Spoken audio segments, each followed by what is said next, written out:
చక్కగా పాటలు పాడి వినిపించినందుకు ప్రభు అయిన యేసుక్రీస్తు పేరిట నా హృదయపూర్వకమైన మీకు అందరికీ నమస్కారము. అదేవిధంగా మనం అంతా లేచి నిలబడుకుందాము. గాడ్లీ పర్మిషన్ వచ్చి గీత వచ్చి చదువు వినిపిస్తుంది.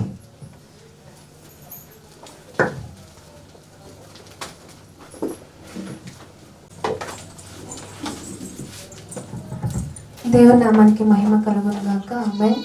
అలాగే అందరికీ నా వందనాలు చెల్లిస్తానండి. మనం గాడ్లీ పర్మిషన్ చదువుకుందాం. నేను దేవుని కుమారుడను, నా తండ్రి ఆత్మయ్య ఉన్నాడు.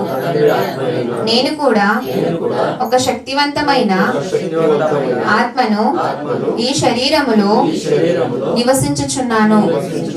నేను పూర్ణ శాంతి గలవాడనై నా తండ్రి వలన కాపాడబడుతున్నాను. నా తండ్రి అయిన దేవుడు, ఆయన కుమారుడైన యేసుక్రీస్తు పరిశుద్ధాత్మ సహవాసంలో నేను వర్ధిల్లుచున్నాను. నేను ప్రశాంతమైన మనస్సుతో దేవుని యందు భయభక్తులు కలిగి ఈ జీవిత యాత్రను కొనసాగిస్తున్నాను.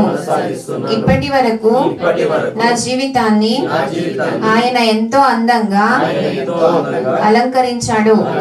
ఇక మీదట కూడా అలంకరిస్తాడు. నేను ఆ పరలోకపు తండ్రి దయ వలన ఎంతో ఆరోగ్యకరమైన స్థితిలో, ఆనందకరమైన స్థితిలో, ఆశీర్వాదకరమైన రక్షణ స్థితిలో ఉన్నాను. నేను దేనికి భయపడను. నా తండ్రి నన్ను విడువడు, ఎడబాయడు. ఆమేన్.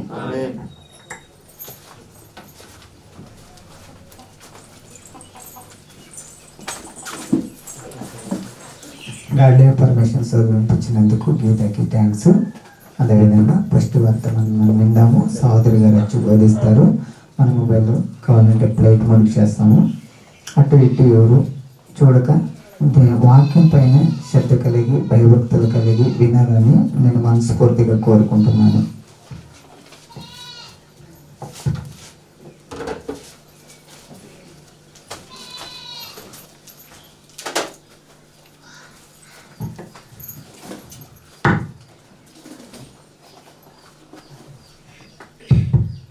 మనం ముందుగా కీర్తనను చదువుకుందామండి. ఆకాశమందు ఆసీనుడవైన వాడా, నీ తట్టు నా కన్నులెత్తుచున్నాను. దాసుల కన్నులు తమ యజమానుని చేతి తట్టును, దాసి కన్నులు తన యజమానురాలి చేతి తట్టును చూచునట్లు మన దేవుడైన యెహోవా మనలను కరుణించు వరకు మన కన్నులు ఆయన తట్టు చూచుచున్నవి. యెహోవా మేము అధిక తిరస్కారము పాలైతిమి. అహంకారుల నిందయు గర్విష్ఠుల తిరస్కారమును మా మీదికి అధికముగా వచ్చి ఉన్నది. మమ్మును కరుణింపుము, మమ్మును కరుణింపుము. ఆమేన్. మనం కళ్ళు మూసుకొని వాక్య భాగంలోకి వెళ్దాం పిల్లరా. పరిశుద్ధుడు అయిన దేవ, మహోన్నతుడు అయిన మా కన్న తండ్రి, నీ ఘనమైన అతి శ్రేష్టమైన నీ గొప్పదైన నామానికి వేలాది స్తుతులు స్తోత్రములు చెల్లిస్తున్నాము తండ్రి. ఈ ఉదయ కాలం నుండి ప్రభువా మమ్మల్ని ఎంతగానో ప్రేమించి కరుణించి నీ రక్షణ మాకు దయచేసి ప్రభువా నీ సన్నిధానంలో ప్రభువా నీ వాక్యాన్ని ధ్యానించడానికి, నీ వాక్యాన్ని నేర్చుకోవడానికి ఈ గొప్పదైన అవకాశం ఇచ్చి మమ్మల్ని నడిపించిన విధానం బట్టి వందనాలు స్తోత్రములు చెల్లిస్తున్నాము తండ్రి. నీ పరిశుద్ధాత్మ సహాయము ద్వారా తండ్రి మాకు ఏ రీతిగా మాకు బోధిస్తారో నీ మాటలుగా ప్రభువా నిలవబడిన నాకు తమ సమయోచిత జ్ఞానాన్ని దయచేస్తూ శక్తిని బలము చేత నీ మాటలు బోధించడానికి జ్ఞానము నాకు దయచేస్తారని నమ్ముచు నన్ను నీ చేతుల్లో పెడుతున్నాను. నేను తగ్గించుకుంటూ నీ నామాన్నే ఎక్కువపరుస్తూ చెప్పబోయే మాటలు నీవి గనుక, సందేశము నీది గనుక నీకు మాత్రమే మహిమ తెచ్చే విధముగా ఈ సంఘము ఉండేలాగిన సహాయము చేయమని, నన్ను మరుగు చేసుకొని మీరే మాట్లాడింప చేయమని ఘనత మహిమ ప్రభావములు ఒక్కొక్కరికి కలుగజేస్తూ, ప్రభువా ముందున్న సమయం అంతా తండ్రి నీ చేతుల్లో నీ అధీనంలోకి తీసుకోమని నన్ను నీ చేతుల్లో పెడుతూ నీకు మహిమకరంగా తండ్రి మేము నడిపించేలాగిన సహాయము చేయండి. యేసుక్రీస్తు నామములో చిన్న ప్రార్థన సమర్పించి వేడుకొని ఉన్నాం మా కన్న తండ్రి, ఆమేన్. అందరికీ వందనాలు చెల్లించుకుంటున్నాం ప్రియులారా. మనము ముందుగా ఈరోజు కూడా దేవుడు మనతో ఏం మాట్లాడతాడో, మనం ఏమి నేర్చుకోవాలని ఒక సందేశం మనము ప్రతిరోజు మన వాక్యం ధ్యానిస్తూ ఉన్నప్పుడు మనకు నేర్పిస్తూనే ఉంటాడు ప్రభువు. మనం శ్రద్ధగా మాటలు విని దాని ప్రకారంగా నడుచుకునే వారంగా మనం ఉండాలని నేను మనస్ఫూర్తిగా కోరుకుంటూ సందేశంలోకి వెళ్తున్నాను ప్రియులారా. ఈ లోకంలో చాలా వరకు ఏదో నేను సంపాదించుకోవాలి, శ్రీమంతులకు తగిన రీతిగా మేము కూడా ఉండాలి, ఏదో మేము సంపాదించి వాళ్ళకు కూడా అలాగే ఉండాలి, ధనము చాలా వరకు నేను ఎక్కువగా సంపాదించుకోవాలని చాలా ప్రయాసపడుతూ ఉంటారు. కానీ సంఘంలోకి వచ్చే మనము ఏ రీతి కొరకు మనము ఆశపడుతున్నాము, దేని వైపు మనము అడుగులు వెళ్తున్నవి అంటే ధనం వైపు వెళ్ళిపోతుందా లేక దేవుని వైపు వెళుతుందా అనేది గ్రహించుకోవాలి. మన ముందుగా ఒక మాటను మనం చూస్తే దేవుడు మన కోసం చెప్పిన ఒక మాటను మనం గ్రహించుకొని మనస్ఫూర్తిగా నేను కోరుకుంటూ సామెతల గ్రంథంలో ఒక మాట మనం చూసుకుందాం ప్రియులారా. సామెతల గ్రంథము 23వ అధ్యాయము, సామెతల గ్రంథము 23వ అధ్యాయము. మనం అందరూ పరిశుద్ధమైన గ్రంథం తీసి వాక్యము ఏ రీతిగా చెప్పబడింది అని గ్రహించుకొని మనం నేర్చుకోవాలని నేను కోరుకుంటున్నాను. సామెతల గ్రంథము 33వ అధ్యాయము 4వ వచనం నుండి మనం చూసుకుందాం ప్రియులారా. సామెతల గ్రంథము 33వ అధ్యాయము 23వ అధ్యాయము 4వ వచనం నుండి మనం చూసుకుందాము. ఐశ్వర్యము పొందు ప్రయాసపడకుము, నీకు అట్టి అభిప్రాయము కలిగినను దాన్ని విడిచిపెట్టుము. ఇక్కడ సామెతల గ్రంథం ఎవరు రాశారండి? సొలొమోను గారు. అంటే సొలొమోను గారు చాలా వరకు డబ్బున్న వ్యక్తి అయినా రాజుకి ఏదన్నా కొదువు ఉంటుందండి? ఏది కొదువు ఉండదు. ప్రతిదినను సమృద్ధిగా ఉంటుంది, రాజుకి ఏది కొదువు ఉండదు. కానీ ఆ శ్రమలు కూడా ప్రతి ఒక్కటి ఆయన అనుభవించాడు. డబ్బు ఉన్నప్పటికీ, హోదా ఉన్నప్పటికీ, అంతమంది భార్యలతో ఉన్నప్పటికీ ఎన్నో శ్రమలు అనుభవించాడు. ఎన్నో ఒక విధముగా అనుభవించి చాలా వరకు ఈ సామెతలు రాశాడండి. నిజంగా ఆయన రాసిన మాటలు మనము మనసు పెట్టు చూసినట్లయితే, ఐశ్వర్యము పొంద ప్రయాసపడకుము. చాలా మంది ప్రయత్నిస్తుంటారా లేదండి? అంటే ఐశ్వర్యము పొందుట అంటే డబ్బు సంపాదించకూడదు అనేక భావం కాదు ఇక్కడ. అంటే దాని మీదే అన్యాయముగా సంపాదిస్తూ ఏదో నేనే ఎక్కువగా వాళ్ళకి ఎక్కువగా నేనే ఉండాలి అనేది కొంతమంది అలాగే ప్రయాసపడుతూ ఉంటారు ఈ లోకంలో. కానీ మనము సంఘంలోకి వచ్చి విశ్వాసులుగా కొనసాగుతున్న మనకి చెప్పబడుతున్న మాట, ఎందుకంటే భక్తులు దాని గురించి రుచి చూసి వాళ్ళు దీన్ని వ్యర్థము అని చెప్పారు.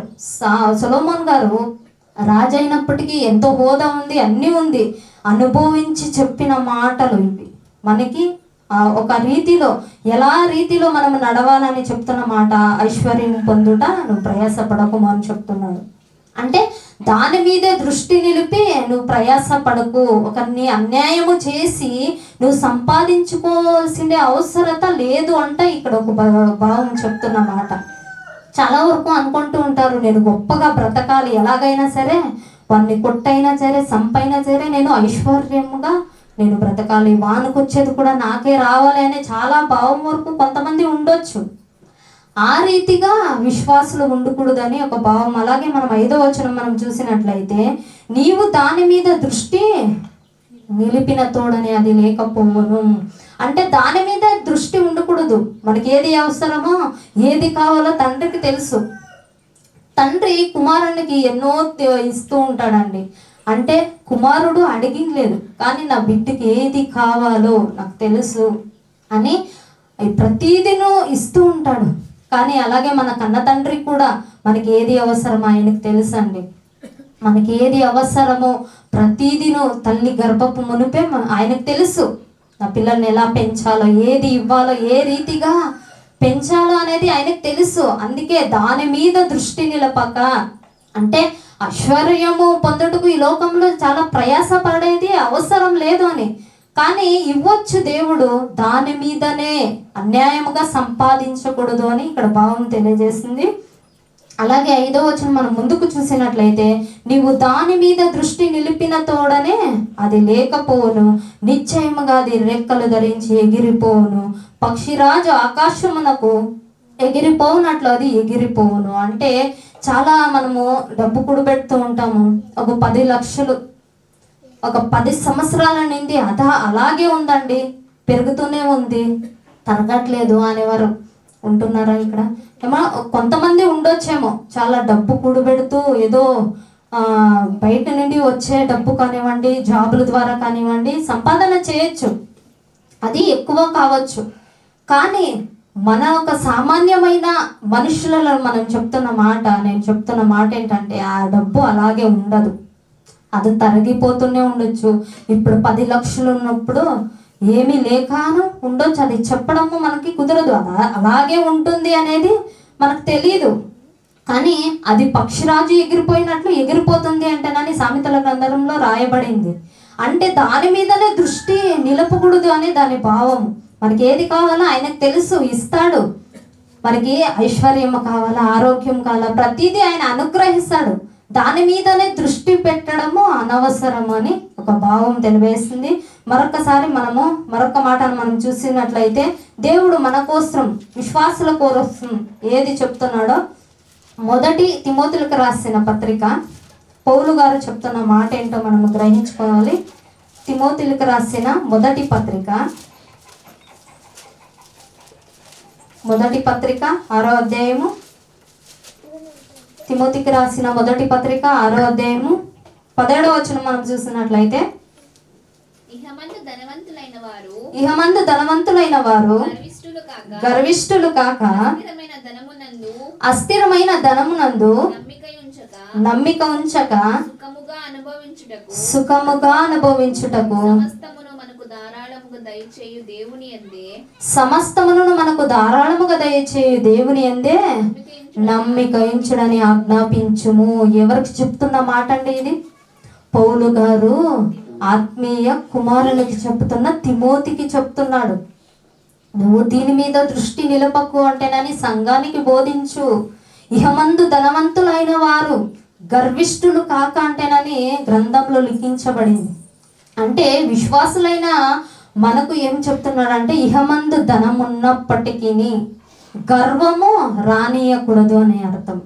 అంటే మనకు డబ్బు ఉంటుంది. కొంతమంది చూడండి, వాళ్ళకి డబ్బు ఉంటే అస్సలు పట్టుకోరు, అసలు నిలవరు. ఒక సామాన్యమైన ఒక బీద విధవరాలు ఉంటుంది అనుకోండి, అసలు వాళ్ళు కన్నెత్తు కూడా చూడరు. అలాంటి వారు కూడా ఉన్నారు, చాలా వరకు అలాంటి వారు కూడా ఉన్నారు. కానీ మనకు చెప్తున్న మాట, ఆ లోకంలో ఎలాగన్నా ఉండి మనకి విశ్వాసులుగా కొనసాగుతున్న మనకి తండ్రి చెప్తున్న మాట, పరిశుద్ధాత్మతో పౌలు గారితో పలికించిన ఒక మాట ఏంటంటే, ఇహమందు ధనవంతులైన వారు గర్విష్ఠులు కాక, అంటే గర్వంతో నిండిపోకూడదు. మనకు డబ్బు ఉంది కదా అంట, గర్వంతో వెర్రి వీగి అహంకార దృష్టితో మనం ఉండకూడదు. మనకుందా పేదవారు ఉంటారు, మన గ్రామంలో కానివ్వండి, మనం వెళ్తూ ఉన్నప్పుడు కానివ్వండి, ఎవరో ఒకరు లేని వారు వస్తూ ఉంటారు. వాళ్ళకి లేని వారికి అన్నం పెట్టే రీతిగా మనం ఉండాలి, లేని వారికి వస్త్రధరణ ఇచ్చే రీతిగా మనం ఉండాలి, కానీ గర్విష్ఠులు కాక ఉండకూడదు అని చెప్తుందండి. అలాగే మనము చూసినట్లయితే, అస్థిరమైన ధనమునందు నమ్మిక ఉంచక సుఖముగా అనుభవించుటకు సమస్తమును మనకు ధారాళంగా దయచేయి దేవుని యందు నమ్మిక ఉంచుము. మనము సుఖముగా, మనం ఈరోజు భోజనము చేసి పానము చేస్తున్నామంటే ఆయన దయ, ఆయన ఇచ్చిన ఈ కృపలో మనం ఉంటున్నాము కనుబట్టే మనము ఆయన యందు నమ్మిక ఉంచుతున్నామా లేదా అని గ్రహించుకోవాలి. అంటే ధనము అస్థిరమైన ధనమందు, అంటే స్థిరముగా ఒక చోట ఉండదు. అది స్థిరముగా అది ఒక 10 సంవత్సరాలు కానివ్వండి, 20 సంవత్సరాల నుంచి ఆ 10 లక్షలు అలాగే ఉండదు.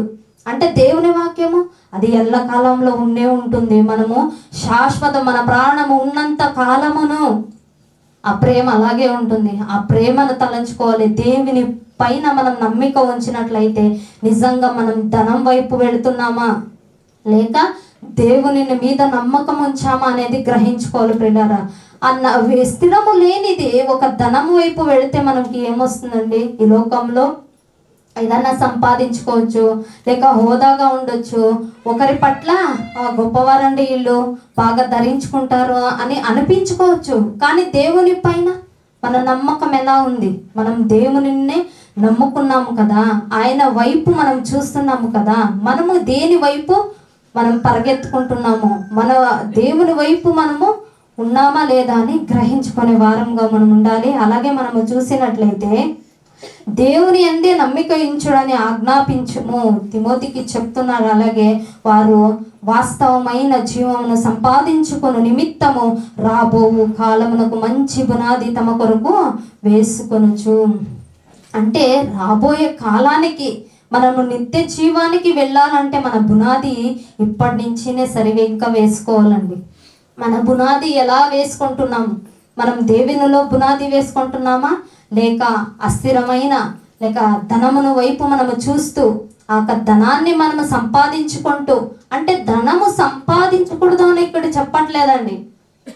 మీకున్నంత దాంట్లో సమృద్ధిగా నీతిగా నిజాయితీగా సంపాదించుకొని మీకున్నంత కాలమును సమృద్ధిగా ఉండండి, నీతిగా ఉండండి అంటేనే చెప్తున్నాడు. కానీ గర్విష్ఠులు కాకూడదని వాక్య భాగం సెలవిస్తుంది.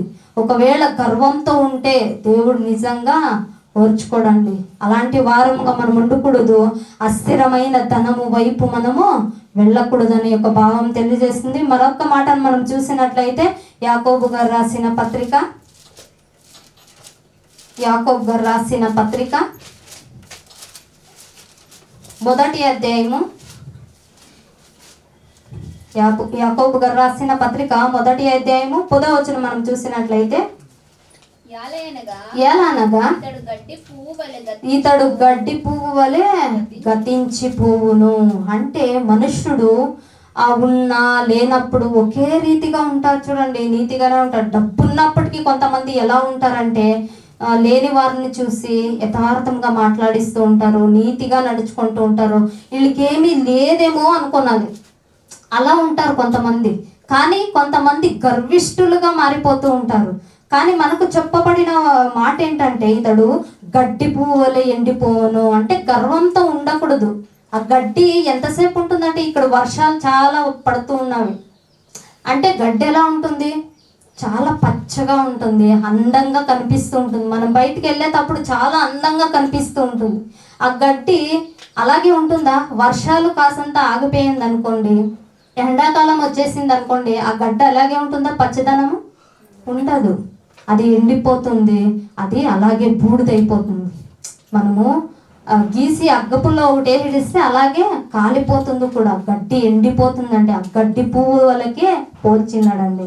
నిజంగా దేవుడు చెప్పే మాటలు ఒక్కొక్కటిగా మనము మనస్సు పట్టి వినేవారంగా ఉండాలండి. ఏదో వినేసామండి వదిలేసాము అనే వారంగా ఏ ఒక్కరు కూడా ఉండకూడదు.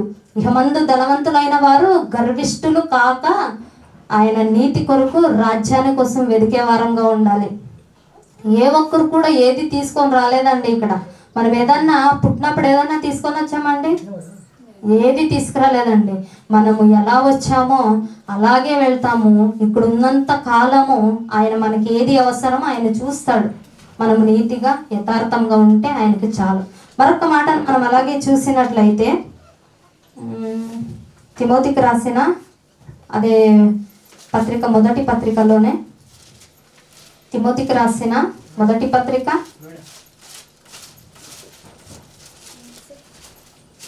తిమోతికి రాసిన మొదటి పత్రిక 6వ అధ్యాయము 7వ వచనం మనం చూసినట్లయితే 6వ అధ్యాయము 7వ వచనం, మనం ఈ లోకములోనికి ఏదియు తేలేదు, దీనిలో నుండి ఏమీ తీసుకొని పోలేము. అంటే ఏది కూడా మనం తీసుకొని రాలేదండి. తల్లి గర్భంలో ఒక వస్త్రం కూడా, చెంగును కూడా మనము తీసుకొని రాలేదండి. దిగంబరిగానే వచ్చాము. అందుకే యోబు గారు అనిండేది, దిగంబరిగా వచ్చాను, నేను దిగంబరిగా దేవుని ఎద్దుకు వెళ్ళేదను అంటేనని చెప్పాడు కదా. ఈ వాక్య భాగంలో సారాంశాన్ని ఆయన గ్రహించుకున్నాడు కాబట్టి నేనేమీ తీసుకొని రాలేదు. మనం కూడా డబ్బు ఉన్నప్పటికీ లేనప్పుడు కూడా ఏది ఎత్తుకొని పోమండి. మనము గ్రహించుకోవాలి, ఈ లోకంలో మనము ఉన్నంత కాలమును ఆయన వైపు చూడాలి, కానీ అన్యాయంగా ఒకరిని కొల్లగొట్టైనా సరే నేను సంపాదించుకొని నేను ఎదిగిపోవాలి అనే ఒక గర్వము ఉండకూడదండి. అలాగే మనము మరొక మాటను మనం చూసినట్లయితే, అలాగే 10వ వచనం మనం చూడండి. 10వ వచనము, ఎందుకనగా ధనాపేక్ష సమస్తమైన కీడులకు మూలము. చూడండి, ఇక్కడ చెప్తున్న మాట ధనాపేక్ష అంటే దాన్నే ఒక దృష్టించి అదే సంపాదించుకోవడం. ఒకరిని అన్యాయం చేసి ఏదో కొల్లగొట్టుకొని దాన్నే సంపాదించి ఏదో నేను ఎదిగిపోవాలి, మనకు లేదు కదా నేను ఎదిగిపోవాలి అనేది ఉంటే అది ఏమవుతుంది? కీడు. అది ఎప్పుడైనా అది కీడు, వానికే ఒక అనారోగ్యం తెచ్చిపెడుతుంది. అది అనారోగ్యం తనకే తెచ్చిపెడుతుంది. గనుక మనము అలాంటి వారంగా ఉండకూడదు. అలాగే మనము చూసినట్లయితే కొందరు దానిని ఆశించి విశ్వాసము నుండి తొలగిపోయి నానా బాధలలో తమ్మును తామే పొడుచుకున్నారండి దాని చేతనే. ఇస్కరియోతు యూదా గారికి డబ్బు సంచి దేవుడు పెట్టాడు చేతిలోనే, కానీ దాన్ని ఏది ఆశించాడు? ఇంకా డబ్బు కావాలి అంటే ఒక గర్వం. ఆ గర్వముతో 30 వెండి నాణాలకి యేసుక్రీస్తునే అమ్మవేశాడు. అలాంటి ఒక ఇస్కరియోతు లాంటి వారు చాలా వరకు ఉన్నారు. సంఘాల్లో కూడా ఇదే బోధిస్తూనే ఉంటారు. డబ్బు మీకు లేదా, లేక బాధల్లో ఉండారా, అప్పులతో ఉండారా, రాండి స్పాన్సర్ చేయండి, మీకు దేవుడు ఇంత డబ్బు ఇస్తాడు అంటేనని ఇలాగే బోధిస్తున్నారు. కానీ ఆయన వైపు చూడండి, ఈ ధనము ఎన్నాళ్ళు ఉంటుంది, అది అస్థిరమయ్యే ధనమును నమ్ముకోకండి, ఆయన వైపు చూడండి అంటే చెప్పేవారు చాలా మంది కొరవైపోయారు పిల్లరా. కనుక మనము సత్యం తెలుసుకున్న మనము, సత్యాన్ని వెంబడించే మనము నిజంగా సత్యం వైపే, ఆయన వైపే, ఆయన సమస్తాన్ని మనకు అనుగ్రహిస్తున్నాడు కదా, ఆయన వైపే మనము చూడాలి. కానీ నిజంగా ధనం వైపు అసలు చూడకూడదు. ధనం వైపు అంటే ధనాపేక్ష అంటే దాని వైపే మనము నిరీక్షణ కలిగి ఉండకూడదు అని ఒక భావం. మనకు అవసరాల కొద్ది కష్టపడి సంపాదించి కూడా పెట్టుకొని మనం ఏది కావాలో చేసుకోవచ్చు, కానీ దాని వైపే మనం నిరీక్షించి దాని వైపు చూడకూడదు అనే ఒక భావము. ముందుగా మనం ఏది సంపాదించుకోవాలి అనే ఒక మాటను మనం చూసుకొని ముగించుకున్నాం ప్రియులారా. అదే అధ్యాయంలో 11వ వచనం మనం చూసుకొని మనం ముగించుకుందాము. 11వ వచనం, అదే తిమోతికి రాసిన మొదటి పత్రిక 6వ అధ్యాయము 11వ వచనం మనం చూసుకుందాం ప్రియులారా. దైవజనుడా, నీవైతే వీటిని విసర్జించి నీతిని, భక్తిని, విశ్వాసమును, ప్రేమను, ఓర్పును, సాత్వికమును సంపాదించుకొనుటకు ప్రయాసపడుము. ఏది సంపాదించుకోవాలండి? ఈ రోజుల్లో చాలా వరకును దైవజనులే చెప్తూ ఉంటారండి, డబ్బు కోసం మీరు ఇవ్వండి మీకు దేవుడు ఇస్తాడు అంటేనని. చాలా వరకు అలాగే ఉండరు. కొంతమంది దాన్ని ఖండిస్తూ ఉన్నారు, కొంతమంది వాక్యాన్ని మాత్రమే బోధిస్తూ ఉంటారు. అలాంటి వారుగా ఉండాలి. ఇక్కడ చెప్తున్న మాట, తిమోతికి చెప్తున్న మాట పౌలు గారు, మనం ఏది సంపాదించుకోవాలంట? నీతిని, వీటన్నిటినీ, ఒక ఈలోక సంబంధమైన వాటి అన్నిటినీ విడిచిపెట్టాలంట. మనము పైనున్న వాటిని మాత్రం వెదకాలంట. ఏది పైనున్న వాటిని? నీతి మనలో ఉందా లేదా? మన చేసే పనుల్లో మొదటిగా నీతి కనిపిస్తుందా లేదా? మననే ప్రశ్నించుకోవాలి. వాక్యం మన అద్దము ఎదుట మనము నిలబడి ఉన్నాము, మనం చేసే పనుల్లో నీతి కనిపిస్తుందా లేదా గ్రహించుకోవాలి. మనమే సిద్ధుకోవాలి ప్రియులారా. వాక్యం ఎదుట మనము నిలబడి ఉన్నాము. అలాగే భక్తి, మన భక్తి జీవితం ఎలా ఉంది ఈ రోజుల్లో? మనం సంఘంకి వచ్చేటప్పుడు చాలా భక్తిగా కనిపించడం కాదండి, బయట కూడా, మన ఇంట్లో కూడా, మన కుటుంబంలో కూడా మన భక్తి జీవితం ఎలా ఉంది? మన భక్తి జీవితము అందరూ చూస్తున్నప్పుడు ఒక రీతిగా, లేనప్పుడు ఒక రీతిగా ఉందేమో ఒకసారి గ్రహించుకోవాలి. మన భక్తి జీవితము సరిగ్గా ఉందా లేదా అని గ్రహించుకోవాలి. అలాగే విశ్వాసము, మన విశ్వాస జీవితం ఎలా కొనసాగుతుంది? దేవుని వైపు అడుగులేస్తున్నామా లేక సాతాను వైపు అడుగులేస్తున్నామా? విశ్వాసినే నేను చెప్పుకుంటున్నావు, నీ మాటలు ఎలాగా ఉన్నావో, నీ ప్రవర్తన ఎలాగా ఉందో మనము గ్రహించుకోవాలి. మొదటిగా నీతి, మూడవదిగా భక్తి జీవితము, విశ్వాసము, అలాగే ప్రేమను, ఓర్పు. చాలా వరకు ఓర్పు కొరువైపోతూ ఉండారండి. చాలా భర్త ఏదన్నా భార్యను అన్నాడు అనుకోండి, భార్య అస్సలు ఓర్పుగా ఉండదు. అలాగే భార్య భర్తనేమన్నా అన్నాను అనుకోండి, భర్త ఓర్చుకోడు, అలాంటి రీతిగా ఉండడు. పిల్లలు కూడా అలాగే ఉంటారు. ఓర్పు చాలా అవసరం. మనము ఓర్పు కలిగి ఉన్నామా లేదా అని గ్రహించుకోవాలి. అలాగే సాత్వికమును సంపాదించుకొనుటకు ప్రయాసపడుము అంటే పుట్నోట్లో వెంటాడుము. దానికోసం మనం వెంటాడుతున్నామా? మనం దేని కోసం మనం వెంటాడుతున్నాం? ఈ లోక సంపదల కోసమా? ఈ లోకమైన ఒక ఆశల కోసం వెంపర్లాడుతున్నామా? ఈ లోకము ఎన్నాళ్ళు ఉంటుందండి, గతించి వెళ్ళిపోతుంది అని దేవుని వాక్యమే సెలవిస్తుంది కదా. మనం దేని వైపు అడగలు వేస్తున్నామో మనము గ్రహించుకోవాలి ప్రియులారా. మనలో నీతి ఉందా లేదా? మన భక్తి జీవితం ఎలా ఉంది? మన విశ్వాస జీవితంలో దేని వైపు అడుగులు వేస్తున్నాము అనేది ఈ యొక్క మాటలు మనకి సంఘానికి చెప్తున్న మాట, ఇవి నేర్చుకోవాలండి. దీన్ని మనము సంపాదించుకునేటట్లయితే నిజంగా ఆయన ఉన్న స్థలములోనికి మనము కూర్చుండే ఒక భాగ్యము, ఒక విధమైన రీతిగా ఆయనలో ఉండే ఒక ప్రేమను మనము వెల్లడపరిచినట్లయితుందండి ప్రియులారా. ఆయనున్న చోటికి మనము కూర్చోవాలంటే ఈ అర్హత కలిగి ఉండాలి.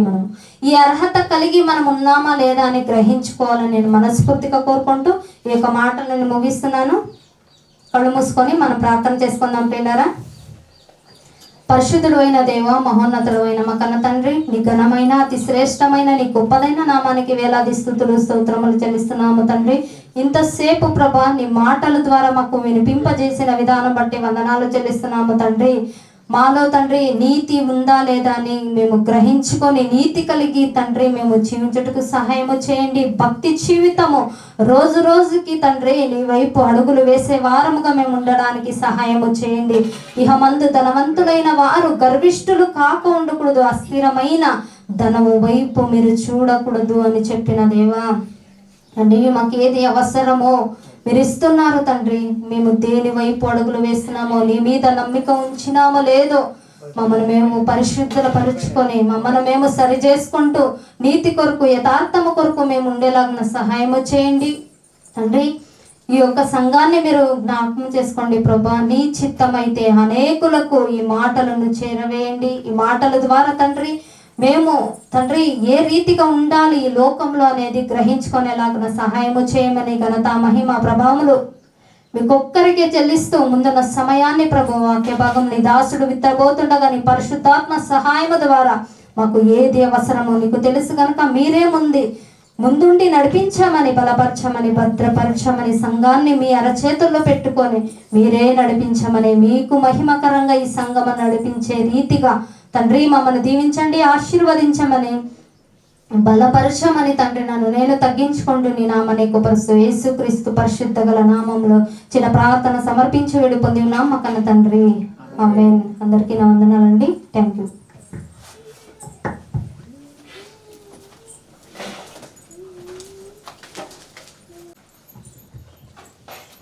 ఇంతవరకు ఎన్నో మాటలు మనం నేర్చుకున్నాం పిల్లరా. ఎలాంటి దురాశ మనలో ఉండకూడదండి. ధనాపేక్ష అనేది ధనం సంపాదించుకోవద్దని దేవుడు ఎక్కడైనా చెప్పాడా? మన జీవితం కోసం మనం బ్రతకడానికి ధనం సంపాదించుకోవచ్చు, కానీ ఎక్కువ దురాశ, వాళ్ళకంటే నేనే ఎక్కువగా ఎదిగిపోవాలనే ఆశ కొంతమందిలో చాలా అంటే చాలా ఉంటుంది వాళ్ళ హృదయాలు.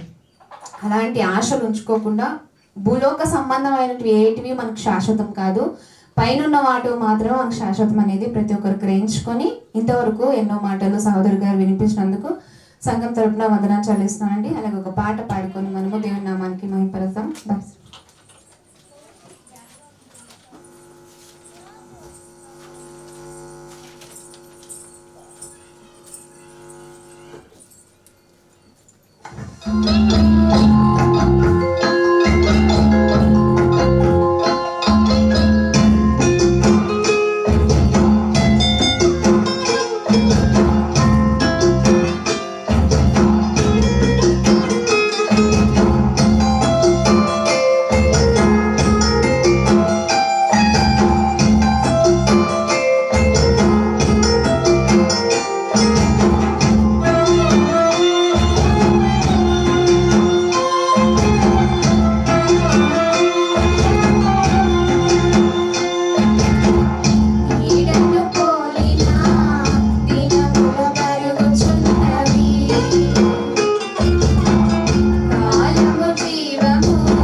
చక్కగా పాట పాడి వినిపించినందుకు గీతా గారికి థ్యాంక్స్.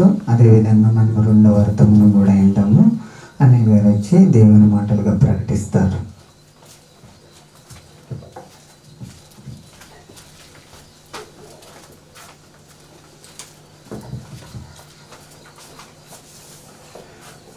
మనందరూ కళ్ళు మూసుకొని ప్రార్థించుకొని ఒకే భావనకి వెళ్దాం.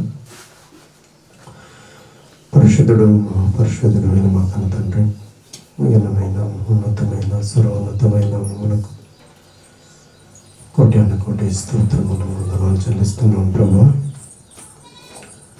తండ్రి, నీ సన్నిధిలోనికి వచ్చి నీ మాటలను వినే భాగ్యాన్ని, మహోన్నతుడైన దేవుణ్ణి స్తుతించే భాగ్యాన్ని, ఆరాధించే భాగ్యాన్ని, నేను మని గలపరిచే భాగ్యాన్ని, పద సన్నిధిలో కూర్చొని నేర్చుకునే భాగ్యాన్ని మాకు ఇచ్చినందుకు మీకు వందనాలు చెల్లిస్తున్నాను ప్రభువా. మీరే మాతో మాట్లాడండి. ఇంతవరకు మీరు మాతో మాట్లాడిన మాటలు ఎంతో గొప్ప,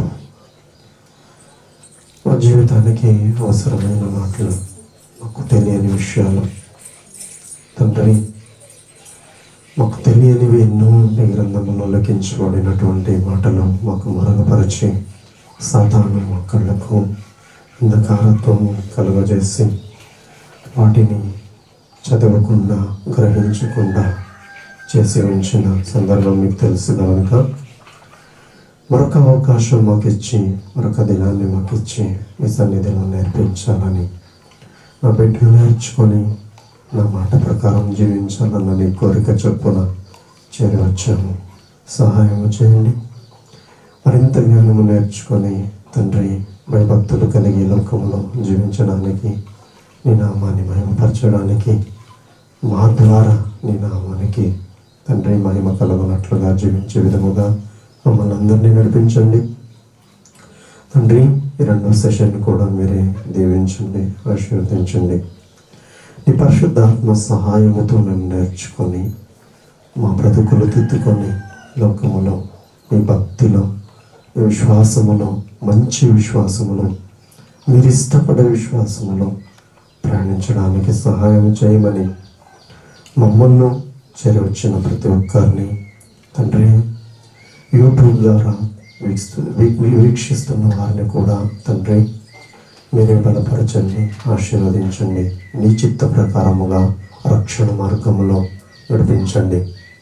కొందరినైన కార్యక్రమం ద్వారా తండ్రి అగ్నిలో నుండి తప్పించడానికి నీ చిత్తమైతే మమ్మల్ని ఆడుకోమని యేసయ్యాని అతి పరిశుద్ధమైన నామానికి ప్రార్థన సమర్పించుకొని వేడుకొని పొంది ఉన్నామని నమ్ముచున్నాము మా కన్న తండ్రి. ఆమేన్. ప్రభు పేరిట చేరి వచ్చిన మీ అందరికీ హృదయపూర్వక వందనాలు చెల్లిస్తున్నాను. ప్రియులారా, ఇంతవరకు మంచి సందేశాన్ని మనం విన్నాము. ఒక వచనం చూసుకొని మనము ముఖ్య భాగంలోకి వెళ్దాం. ప్రియులారా, మొదటి కొరింథీ పత్రిక 10వ అధ్యాయము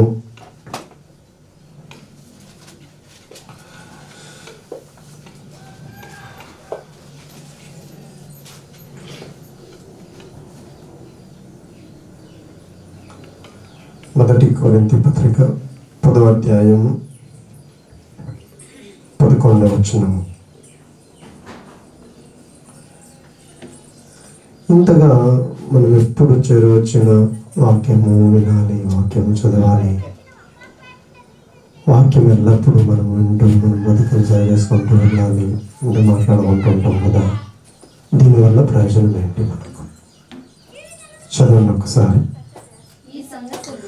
ఈ సంగతులు దృష్టాంతములుగా వారికి సంభవించి యుగాంతమందున్న మనకు బుద్ధి కలుగుటకై రాయబడెను. వాక్యాలు దేవుడు ఎందుకు రాయించాడండి? ఎందుకు రాయించాడు వాక్యాలు మనం ఎప్పుడు వినాలి అనుకుంటుంటాం. వాక్యాలు వినాలి, వాక్యం ధ్యానించాలి. ప్రార్థనకు వస్తే ఇంపార్టెంట్ ఏమి ఇస్తాం? మనం వాక్యానికి ఇస్తాం. ఎందుకు ఇవ్వాలి? మనకు బుద్ధి కలగడానికి. బుద్ధి కొంతమందికి త్వరగా కలుగుతుంది, కొంతమందికి ఆలస్యం అవుతుంది. బుద్ధి కలగాలని వాక్యం దేవుడు రాయించాడు. ఇది చదువుతుంది ఎందుకు చదువుకుంటున్నాం వాక్యాన్ని? మనకు బుద్ధి కలగడానికి వాక్యాన్ని రాయించాడు, చదువుకుంటున్నాము, ధ్యానిస్తున్నాము. కొంతమందికి త్వరగా కలుగుతుంది బుద్ధి, వినగానే కొందరికి కలుగుతుంది. కొంతమందికి ఎన్ని రోజులు వింటూనే ఉన్నా బుద్ధి కలుగదు. కలుగుతుందా? కొంతమంది కలుగదు. ఆ విషయాల గురించి దేవుడు మనతో ఏం మాట్లాడుతున్నాడో ఈరోజు కొన్ని సందర్భాలు బైబిల్ గ్రంథంలో నుండి ధ్యానించుకొని మనం ముందుకెళ్దాం ప్రియులారా. చూడండి, న్యాయాధిపతుల గ్రంథంలో నుండి కొన్ని వచనాలు చూద్దాం. న్యాయాధిపతుల గ్రంథము 16వ అధ్యాయము 28వ వచనము చూద్దాం ప్రియులారా.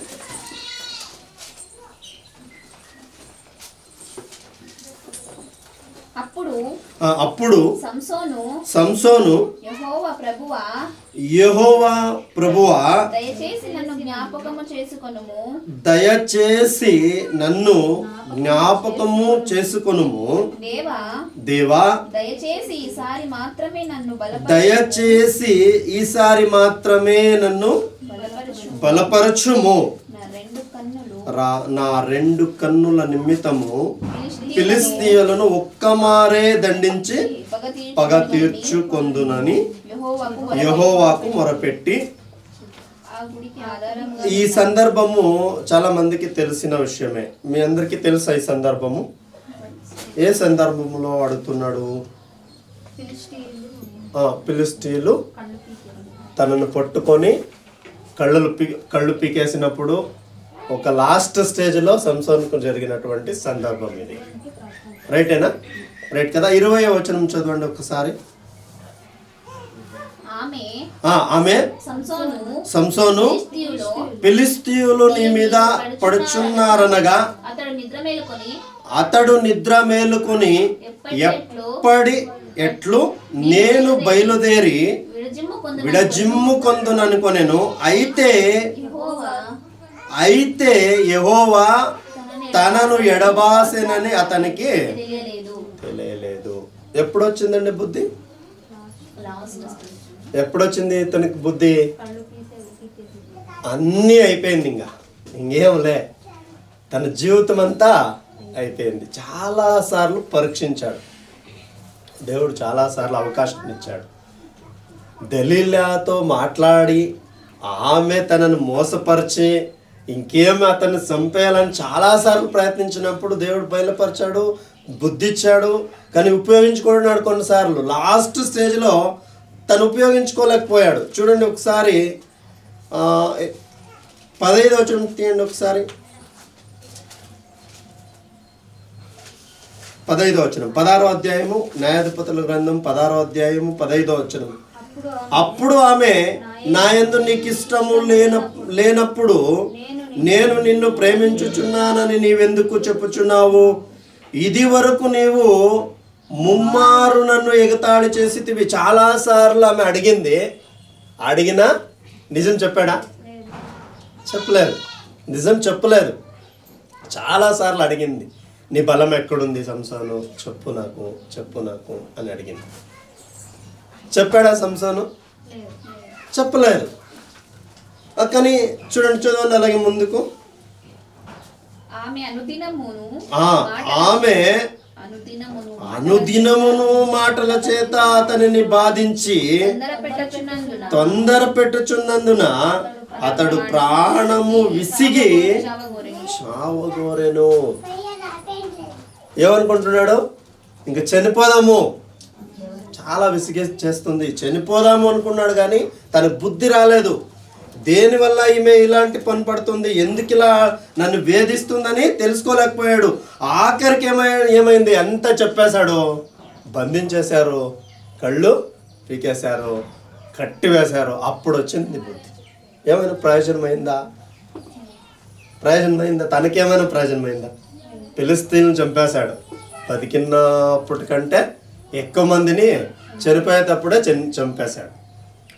కానీ ఇశ్రాయేలు ప్రయోజనమైంది, కానీ తనకేమైనా ప్రయోజనమైందా అని నేను అడుగుతాను.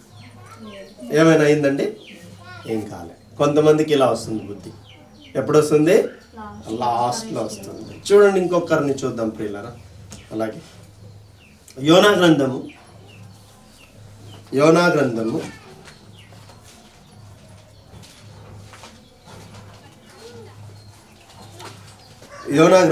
2వ అధ్యాయము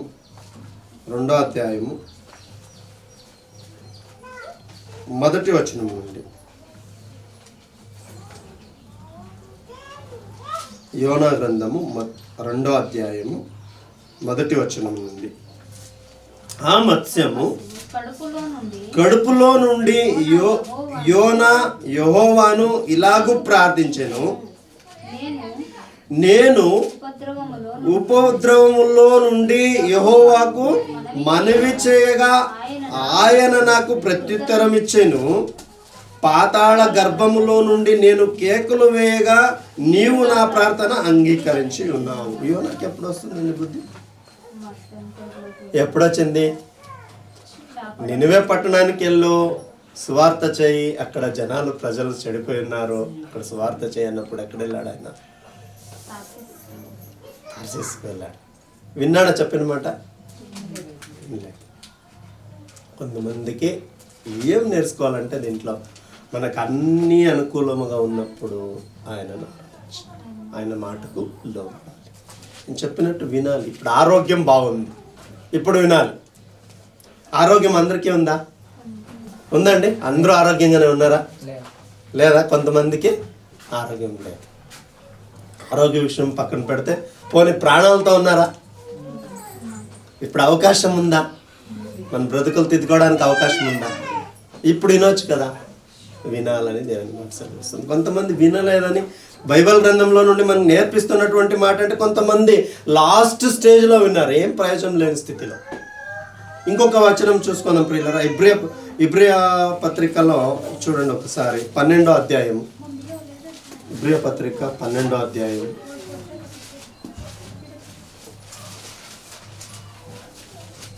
16వ వచనం నుండి. ఒక పూట కూటి కొరకు తన జ్యేష్ఠత్వం హక్కును అమ్మివేసిన ఏశావు వంటి భ్రష్టుడై. చూడండి ఇక్కడ ఒక్కసారి, ఒక్క పూట కూటి కొరకు ఏం చేశాడండి ఏశావు? ఇక్కడ తన జ్యేష్ఠత్వమునే అమ్మివేశాడు. ఎందుకు అమ్మేశాడండి?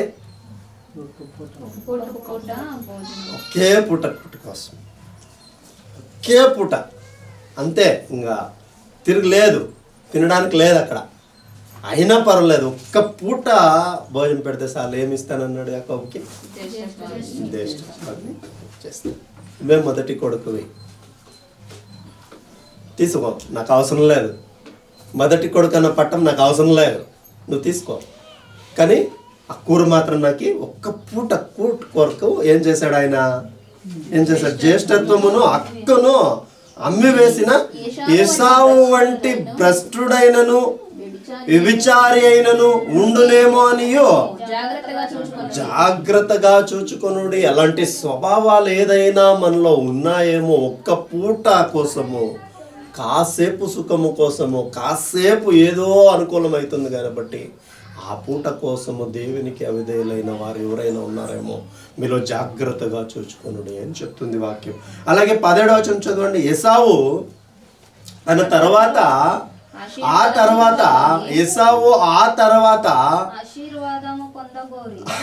ఏమైందండి ఇక్కడ? ఆశీర్వాదం వాల్యూ తెలిసింది ఏశావుకి.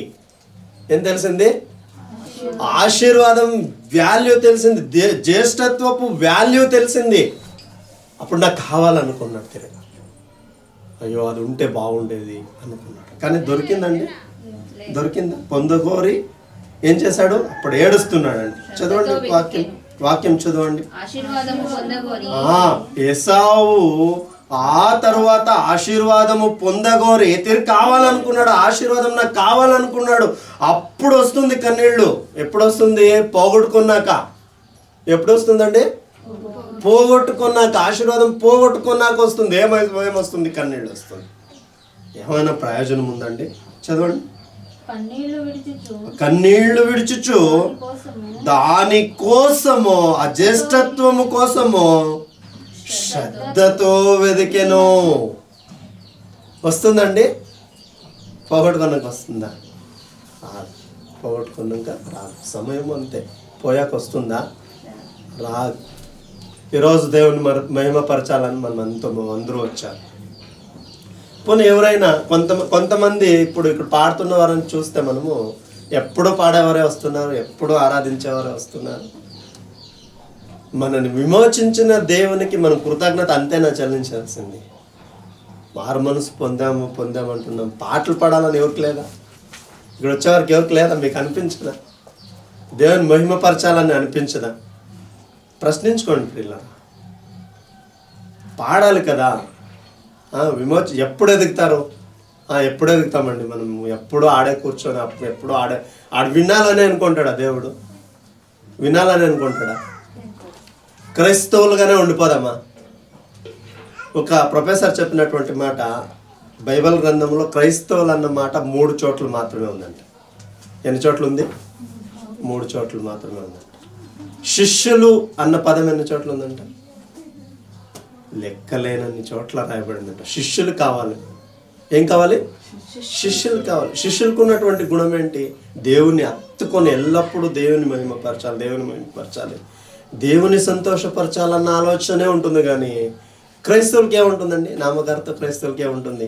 ఏదో దేవుని ద్వారా పొందుకోవాలి, ఏదో దేవుడు ఇస్తాడు. ఏముంటుంది? ఏదో దేవుడు ఇస్తాడు, దాన్ని పొందుకుంటే చాలు. దేవుడు నన్ను చూసి సంతోషపడుతున్నాడా లేదా అని గమనించరు ఎవరు? క్రైస్తవులు. శిష్యులు ఏం గమనిస్తారు తెలుసా? దేవుడు నన్ను చూసి సంతోషపడుతున్నాడు, దేవుడు నన్ను చూసి సంతోషపడుతున్నాడు. క్రైస్తవులుగా ఉండడం కాదండి, శిష్యులుగా మారాలి మనం. ఇంతసేపు ఆ చిన్న బిడ్డను చూసినప్పుడు నాకు సంతోషమే, కళ్ళ నీళ్ళు వచ్చినట్లయింది. ఆ చిన్న పాప ఎప్పుడైనా పాట పాడదాం రామ్మ అనేసరికి వచ్చేస్తుంది ఇక్కడ మైపడుతుంది. ప్రార్థన చేయండి పిల్లలు, ఎవరైనా ఒక్కరు కానుక కొరకే చేయండి అంటే ఒక్కరికొకరు మొక్కలు చూస్తున్నారు. ఇదేనా మనం ఎదుగుదల? ఎదుగుతున్నామా? దేవునిలో ఎదుగుతున్నామండి? పరీక్షించుకోండి ప్రియులారా. ఎదుగుతున్నారా మీరు? ఎదుగుతున్నారా లేదా? ఎంతమంది ఎదుగుతున్నారండి? చెప్పండి, ఎంతమంది దేవునిలో నేను బాగా ఎదుగుతున్నాను అన్నవారు? Very good. అంతేనా? మీరుకేం అవసరం లేదు. ఎదుగుదల వద్దా? దేవునితో ఐక్యత వద్దా? మంచి సంబంధం వద్దా? దేవునితో మంచి సంబంధం వద్దా? ఎప్పుడు దూరం అవుతాం మనం దేవునికి? సాతానుకు దగ్గర అయినప్పుడు మనం ఆటోమేటిక్ దూరం అవుతాం. దేవునికి దగ్గరగా ఉన్నప్పుడు బలం పొందుకుంటాం, మనం శక్తితో ఉంటాం, ఆత్మీయమైనటువంటి శక్తితో ఉంటాం. ప్రార్థన చేయమని సరే త్వరగా వచ్చేస్తాం. ప్రార్థించండి అనేసరికి ఎవరో ఒకరు పట్టునెత్తుకుంటారు ప్రార్థన చేయడానికి. మనం ఎప్పుడైతే దేవుని ఆలోచనలకు దూరంగా ఉంటామో ప్రార్థించమన్నా ఎవరో చేస్తారులే, ప్రార్థన ఎవరో చేస్తారులే. ఎప్పుడంటే ఎదుగుతాం మనము? ఎదగం పిల్లరా. అందుకే చూడండి, పాగొట్టుకున్నప్పుడు వచ్చింది బుద్ధి. ఏసావుకి పాగొట్టుకున్నప్పుడు వచ్చింది జ్యేష్ఠత్వం. పాగొట్టుకున్నాక నేను దాన్ని పొందుకోరాలనుకుంటున్నాడు. ప్రయోజనం ఉందా? ప్రయోజనం ఉండదు. ఇప్పుడు ఆరాధన అయిపోయినాక నేను పాడాల్సి ఉండే పాట, నేను ప్రార్థించాల్సి ఉండే ప్రార్థన చేయాల్సింది బయట అనుకుంటే ఏం ప్రయోజనం అండి? వస్తుందా మరలే? అవకాశం దొరుకుతుందా? దొరకదు. ఇక్కడ దొరికింది కాబట్టి ఉపయోగించుకోవాలి. చాలాసార్లు మేము సంఘానికి వెళ్తేప్పుడు ఒక్క అవకాశం పాస్టర్ గారు ఇస్తే చాలు అనుకునేవారు. దేనికి? పాట పాడడానికి. ఇక్కడ నిలుచుకొని మాట్లాడడానికి కాదు, వచ్చి ఏం చేయడానికి? పాట పాడడానికి, ఆత్మీయమైనటువంటి పాటలు పాడడానికి ఆసక్తితో వేచి ఉండేవారు మేము. ఇప్పుడు లేదు. మీలో కొదువైతుంది ప్రియులరా. నేర్చుకోండి ప్రియులరా, నిజంగా నేర్చుకొని చూడండి. ఏసావు రీతిగా మనం ఏ ఒక్కరు కూడా ఉండకూడదు. ఎప్పుడు అనుకున్నాడంట? 16వ అధ్యాయం 17వ వచనం చదవండి. ఏసావు ఆ తర్వాత ఆశీర్వాదము పొందగోరి కన్నీళ్లు విడిస్తే వచ్చిందా ఏసావుకి? జ్యేష్ఠత్వం వచ్చిందా? తిరగా రాదు. పోగొట్టుకున్నాక రాదు. సమయం పోయాక మరలా మనకు సమయం రాదు. ఇప్పుడు నేర్చుకుంటున్నాం, ఇప్పుడే నేర్చుకోవాలి. గ్రహింపు ఉండాలి. వినడం కాదు, వాక్యము గ్రహించుకోవాలి. ఏం చేయాలండి? గ్రహించుకోవాలి, మైండ్లో పెట్టుకోవాలి వాక్యాన్ని. ఒక మాట నేను చెప్పాలనుకుంటున్నాను. వాక్యము ఎవరి హృదయంలో అయితే ఉంటుందో వాళ్ళు పాపము చేయడానికి దూరంగా ఉంటారంట ప్రియులారా. పాపం చేయడానికి దూరంగా ఉంటారు. ఎందుకు? దేవుని మాట హృదయంలో ఉంది కాబట్టి వారు పాపానికి దూరంగా వెళ్తారు. అందుకే నేర్చుకోవాలంటారు. నిజంగా ఏసావు పొందాడా? పొందలేదు. 2వ లైన్ చూడండి. కన్నీళ్లు విడిచుచు దాని కోసము శ్రద్ధతో వెదికెను. పోగొట్టుకున్నాక శ్రద్ధ వస్తే ఏం ప్రయోజనం అండి? ఏం ప్రయోజనం? పోగొట్టుకున్నాక అమ్మేశాడు. ఒక్క పూట కోసం అమ్మేశాడు జ్యేష్ఠత్వం. మరలా అది కావాలి నాకే అన్నాడు. శ్రద్ధతో వెదికాడు, కన్నీళ్లు విడిచాడు. దొరుకుతుందా? దొరకదు. తిరిగి అలాగే చదవండి 2వ లైన్లో 3వ లైన్లో. మారు మనస్సు పొంద అవకాశము దొరకక, మారు మనసు పొందాలని అవకాశం ఉంది కానీ దొరకదు. ఆరోగ్యం ఉంది, పాడు చేసుకున్నారు, మరలా ఆరోగ్యం వస్తుందా? అలాగే మారు మనసు పొందగోరిన అవకాశము దొరకక ఏం చేయబడ్డాడండి? విసర్జించబడ్డాడు. దేవుడు నువ్వు అర్హత లేనివాడవు అని తోసివేశాడు. విసర్జించబడ్డాడు. ఏమైనా ప్రయోజనం ఉందా? ప్రయోజనం లేదు. మారు మనసు అందరికీ అవసరం. మారు మనసు కోసమే దేవుడు అన్నీ రాయించాడు. చదువుతున్నాం, వింటున్నాం. ఎప్పుడు మారు మనసు పొందాలండి? ఎప్పుడు పొందాలి? అవకాశం ఉన్నప్పుడు మారు మనసు పొందాలి. అవకాశం దాటిపోయినప్పుడు మారు మనసు పొందితే ఎంత పొందుకో. అదే కదా క్వశ్చన్ అడిగింది. ఒక లలిత్ కుమార్ అన్నయ్య క్వశ్చన్ అడిగాడు. ఎవరికైనా జ్ఞాపకం ఉందా? నేను 90 సంవత్సరాలు పాపం చేస్తాను, 91వ సంవత్సరంలో నేను మారు మనసు పొందుతాను, దేవుడు నేను పరలోకానికి తోడుకు వెళ్తాడా అని. గ్రహించారా? గ్రహించారండి? ఏమైనా ప్రయోజనం ఉందా? ప్రయోజనం లేదు. ఎప్పుడు పొందాలి? అవకాశం ఉన్నప్పుడే పొందాలి. ఆరోగ్యంగా ఉన్నప్పుడే మారాలి. ఆరోగ్యం పోయాక నేను అన్ని విడిచిపెడతానంటే ఏమైనా ప్రయోజనం ఉందా? ఏమీ ప్రయోజనం లేదు. దేవుడు చెప్పేది ఏంటంటే అన్నీ నీకు అవకాశం ఉన్నప్పుడే నువ్వు మారు మనసు పొందు. మంచి మనస్సుతో నువ్వు ఈ లోకంలో జీవించు. దేవుని మాటలు చాలా మంచి మాటలు ఉంటాయండి. ఇంకొక వచనం చూసుకుందాం ప్రియులారా. ఇబ్రాయ పత్రిక 12వ అధ్యాయము. అదే 12వ అధ్యాయము 17వ వచనం చూసాం కదా మనము. చూసాం. ఓకే, చూడండి ఇంకొక వచనం చూసుకుందాం ప్రియులారా. ఇబ్రాయ పత్రిక 2వ అధ్యాయము 3వ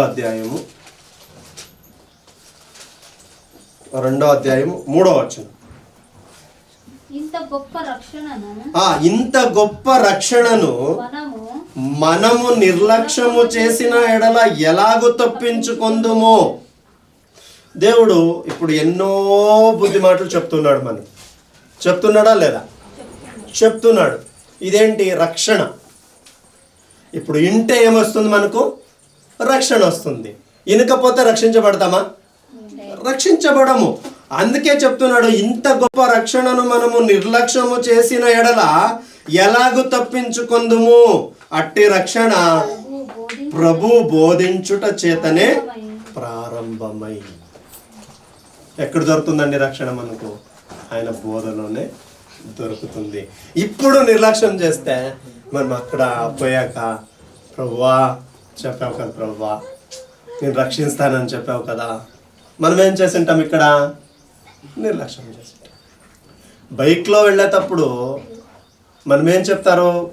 సిస్టమ్ ఏం చెప్తుంది? హెల్మెట్ వేసుకోమని చెప్తాం. బైక్లో వెళ్ళినప్పుడు ఏం చెప్తారండి?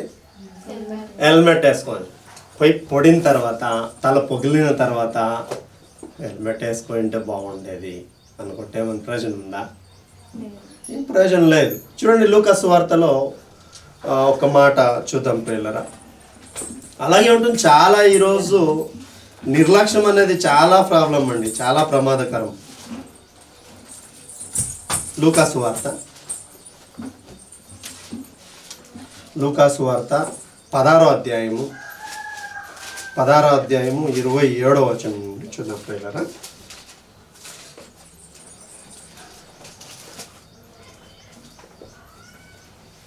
అప్పుడు అతడు తండ్రి, అలాగైతే నాకు 5 సహోదరులు ఉన్నారు, వారును ఈ వేదనకరమైన స్థలమునకు రాకుండా వారికి సాక్ష్యం ఇచ్చుటకై నా తండ్రి ఇంటికి వానిని పంపవలనని నిన్ను వేడుకొనుచున్నాను.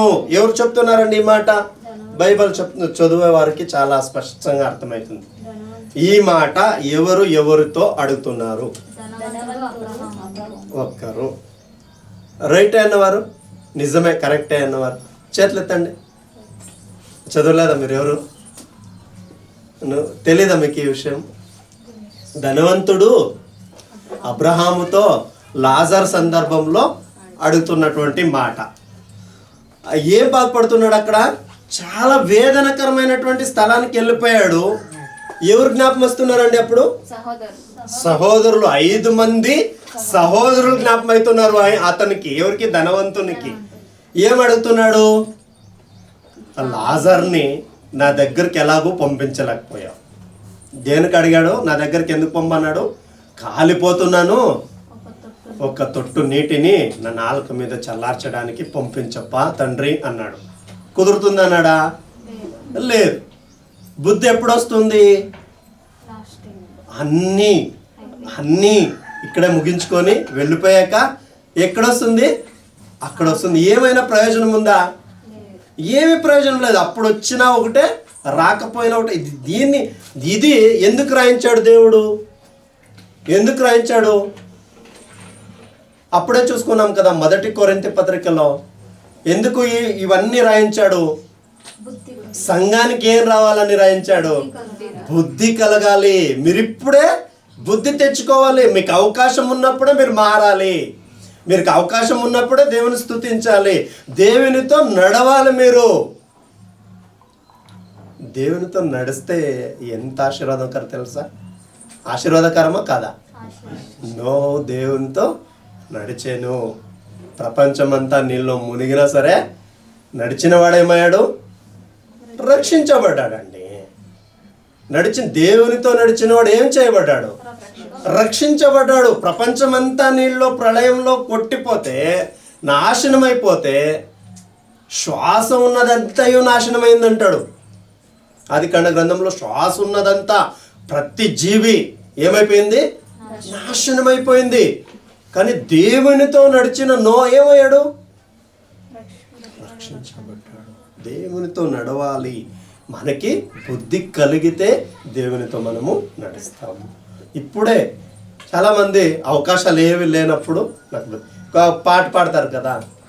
ఒక పాట ఉందండి. ఆ పాట ఏమంటే సేవ గురించి. చేయాలని ఉంది నీ సేవను, కానీ అన్నీ పోయాక చేయలేకపోతున్నాను. కరెక్ట్గా చాలా దీనిగా రాశారండి ఆ పాట. నాకు రాదండి. ఎవరికైనా వస్తుంది ఆ పాట? లేదా? ఇవ్వాలనుకున్నాను దేవునికి కొరకై కానుక, అన్నీ పోయాక ఇవ్వలేకపోతున్నాను అనేమో ఉంది. చాలా నిజంగా అలా ఉంది. మారాలనుకుంటున్నాను, మారలేకపోతున్నాను. ఎప్పుడు మారుతావంటే ఏదో ఒక రోగం వచ్చాక మారాలనుకుంటున్నాను, కానీ అవకాశము లేదు. చనిపోయే వరకు అవకాశం ఈ లోకంలో ఉంది. మారలేకపోయావు. ప్రయోజనం ఏమైనా ఉందా? ఏ ప్రయోజనం లేదు. అలాగే చదవండి ఆ వచనం చూసుకొని మనం ముందుకెళ్దాం.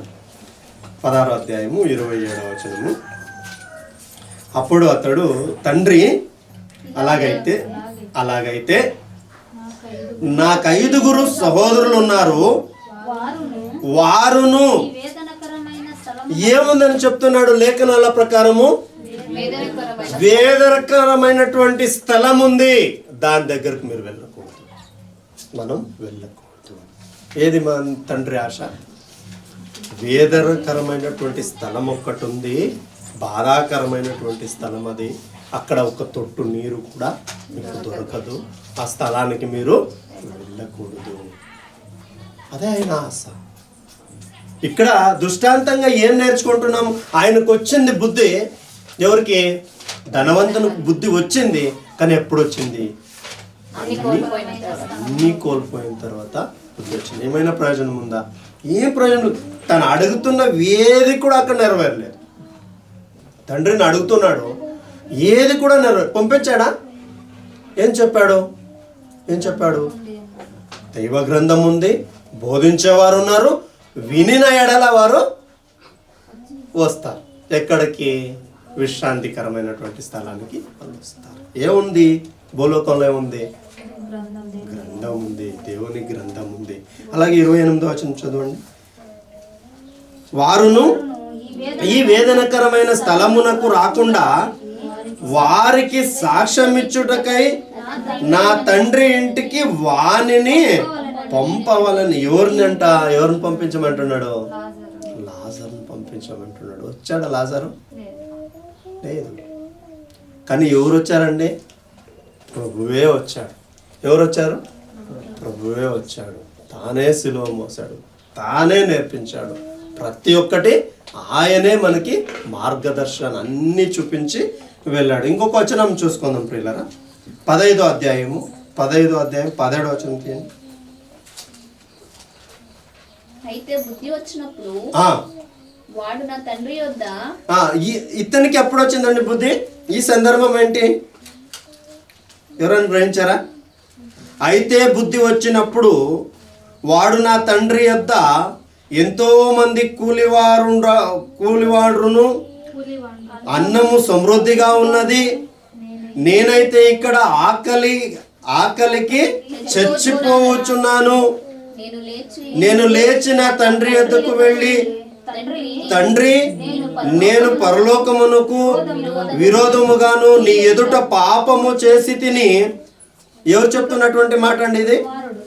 చిన్న కుమారుడు, తప్పిపోయినటువంటి కుమారుడు తండ్రితో చెప్తున్నటువంటి మాట. ఎప్పుడు చెప్తున్నాడు? అన్నీ ఏమయ్యాక? కోల్పోయాక. ఎప్పుడు వచ్చింది బుద్ధి? అన్నీ కోల్పోయాక వచ్చింది. అన్నీ పోగొట్టుకున్నాడు, అన్నీ నాశనం చేశాక వస్తుంది. అప్పుడు ఏం చెప్తున్నాడు? చదవండి 16వ వచనం నుండి. వాడు పొందులు ఎప్పుడు వచ్చిందంటే, వానికి బుద్ధి ఎప్పుడు వచ్చిందండి? వాడు పొందులు తిను పొట్టుతో తన కడుపు నింపుకొన ఆశ పొడెను గాని ఎవడును వానికి ఏమీ ఇయ్యలేదు. ఎప్పుడు వచ్చిందండి బుద్ధి? పొందులు తినేటువంటి పొట్టు తినాలనుకున్నాడు, అది కూడా ఎవరు కూడా ఇయ్యలేదు. అలాంటి సందర్భంలో బుద్ధి వస్తుంది. కొంతమందికి ఎప్పుడు వస్తుంది చూడండి బుద్ధి? ఇంకేమీ లేదు, ఇంకా ఏమీ లేదు, మాకు ఇంకేమీ అవకాశం లే, దేవుడే దిక్కు. అప్పుడు ఒకసారి ప్రార్థన చేయాలి. వేరే ఇంకేం లే అవకాశం ఉన్నప్పుడు కూర్చోరు, ప్రార్థనలో ఉండరు. ఎప్పుడు వస్తుంది? ఇంకేం లే, దేవుడే దిక్కు. ఏం దిక్కు? దేవుడే దిక్కు. అప్పుడు వస్తుంది బుద్ధి. దేవుడే దిక్కు అప్పుడు వస్తుంది. కొంతమందికి వస్తుంది, కొంతమందికి అప్పుడు కూడా రాదు. వాళ్ళు ఎక్కడ ఉంటారండి? వేదనకరమైనటువంటి స్థలంలోకి చేస్తారు. అలాగే ఏం కోరుతున్నాడు? అయితే బుద్ధి వచ్చినప్పుడు వాడు నా తండ్రి యొద్ద ఎంతో మంది కూలివాళ్ళు ఉన్నారు, అన్నము సమృద్ధిగా వాళ్ళు తింటున్నారు, నేనైతే ఇక్కడ పొందులు తినే పొట్టు కూడా లేక ఎందుకు నేను బాధపడాలి, ఇక్కడ వెళ్ళిపోవాలనుకున్నాడు. తండ్రి దగ్గరికి ఏం చేయాలనుకున్నాడు? వెళ్ళిపోవాలి, అక్కడైతే నాకు దొరుకుతుంది, ఆ భోజనం అన్నా తినాలి. మొదలేమన్నాడు? నాకేం వస్తుందో అంతా పారై, నేను బతుకుంటాను. ఏమన్నాడు? ఏమొస్తుందో అంతా ఇచ్చేయి, నేను సపరేట్గా బతుకుంటాను, నేను ఏమేమో చేసి బతుకుంటాను. కానీ బతుకున్నాడా? బతుకోలేదు. ఏమయ్యాడు? పాడు చేసి.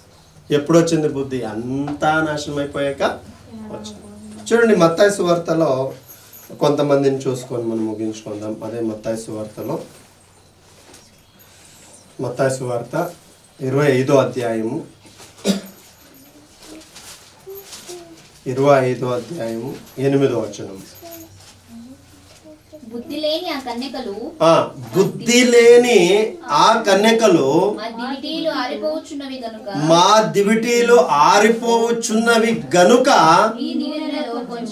మీ నూనెలో కొంచెము మా కీయుడని బుద్ధి కలిగిన వారిని అడిగిరి. వీళ్ళెవరండి? వీళ్ళు బుద్ధి లేని కన్యకలు. వాళ్ళకి అవకాశం ఉండేదా? కొనుక్కొని వచ్చి పెట్టుకోవడానికి అవకాశం ఉండేదా లేదా? ఉందా లేదా? ఉంది. మనకి ఇప్పుడు అవకాశం ఉందా లేదా నీతిగా బ్రతకడానికి? ఉందా లేదా? ఖచ్చితంగా ఉంది. నీతిగా బ్రతకడానికి ఖచ్చితంగా అవకాశం ఉంది. అందుకే ఏం చెప్పాడండి? అప్పుడే మనం ఫస్ట్ మెసేజ్లో చూసాం కదా. ఫస్ట్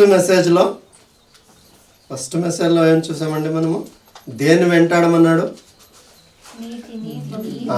దేన్ని సంపాదన చేసుకోవడానికి వెంటాడమన్నాడు? చూడండి ఒకసారి తిమోతీయులకు రాసినటువంటి మొదటి పత్రిక 6వ అధ్యాయము 11వ వచనము.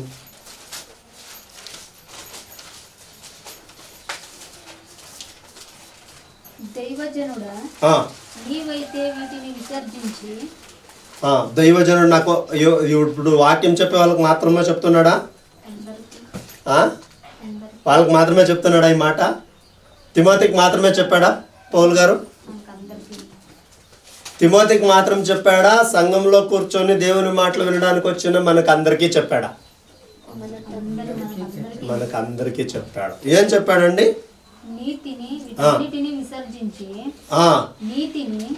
ఏ సంపాదన చేసుకోవాలంట? నీవైతే నీతిని, భక్తిని, విశ్వాసమును, ప్రేమను, ఓర్పును, సాత్వికమును సంపాదించుకొనుటకు ఏం పడాలంటండి? ప్రయాసపడాలంట. నీతిని సంపాదన చేసుకోవడానికి ప్రయాసపడాలంట. భక్తిగా ఉండడానికి ప్రయాసపడాలంట. విశ్వాసములో ఉండడానికి ప్రయాసపడాలంట. విశ్వాసం చాలా రకాలు, 2 రకాలు అన్నాడు అన్నయ్య. ఎన్ని రకాలంట? 2 రకాల విశ్వాసాలు. ఏది? ఒకటి భూ సంబంధమైనటువంటి విశ్వాసం, మనకి ఏదో దొరుకుతుంది, ఏదో ఇక్కడ కావాలి అది దొరుకుతుందని విశ్వాసం ఉంచి వచ్చేవారు కొంతమంది పరలోకం కావాలి, చనిపోతే పరలోకంలోనే నేను ఉండాలి, పరలోకం ఎవరు చూసి వచ్చారు, ఎవరు ఇచ్చారో, ఈ లోకంలో నాకు ఇది కావాలని వచ్చేవారు కొంతమంది. 2 రకాల విశ్వాసాలు. ఏ విశ్వాసంలో ఉండాలండి మనము? ఏ విశ్వాసంలో ఉండాలి? పరసంబంధమైనటువంటి విశ్వాసం కలిగిన వారుగా మనం ఉండాలి. ఎప్పటికైనా మనం చనిపోతే పరదేశంలో ఉండాలి, దేవునితో పాటు ఉండవాలి, రక్షించబడినటువంటి గుంపులో ఉండాలి, వేదనకరమైనటువంటి స్థలములో నా ఆత్మ నశించకూడదు అన్నటువంటి మంచి విశ్వాసంలో మనం ఉండాలి. దాని కొరకై మనము ప్రయాసపడాలి. అలాగే ముందు చదవండి. ప్రేమను చాలా మంది దీంట్లో ఎడుగుతూ ఉంటారండి. ఎడుగుతున్నారా లేదండి? క్రైస్తవులనే చెప్పుకుంటాం, విశ్వాసులనే చెప్పుకుంటాం. కొంతమంది ఇప్పుడు మనం ఇక్కడ అంతా ఇంతమంది ఉన్నాం కదా, ఒక ఎగ్జాంపుల్, ఎవరైనా ఒక కొత్త మనిషి రక్షణలోకి రావాలని ఎంతమందికి కాస్తుందండి? మీకుందా? ఎవరైనా కొత్త వాళ్ళు ఎవరైనా సంఘంలోకి రావాలి, వాక్యం వినాలి, మనతో పాటు దేవుణ్ణి ఆరాధించాలని అందరూ కోరుకుంటామా లేదా? కోరుకుంటాం. అదే వ్యక్తి కొన్ని రోజులు వచ్చాడు, కొన్ని రోజులు బాగా విన్నాడు, కొన్ని రోజులు బాగా ధ్యానించాడు, వాక్యము గ్రహించాడు, ఎదిగాడు. ఏమయ్యాడు? ఎదిగాడు. ఆమె అనుకుందాం, జెంట్స్తో పోల్చాము. ఒక ఆమె ఎదిగింది, బాగా జ్ఞాపకం పెట్టుకునింది, దేవుని మాటలు చక్కగా ధ్యానించింది, లోబడింది, విధేయురాలైంది, ఎదిగింది, దేవుని మాటలు చెప్పాలని నిలబడింది. అప్పుడు కూడా మనం అదే ప్రేమ చూపిస్తామండి?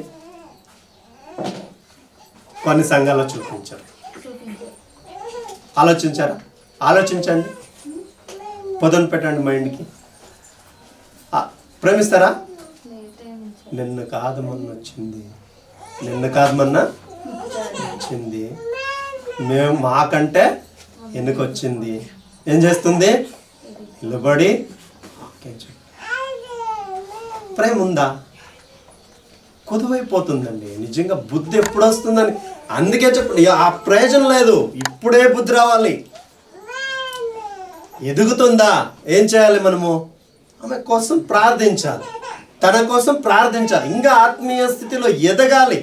ఎదగాలి ఎదగాలి ఎదగాలి. దేవునితో ఎంతగా ఎదిగితే అంత ఆశీర్వాదం సంఘానికి కదా.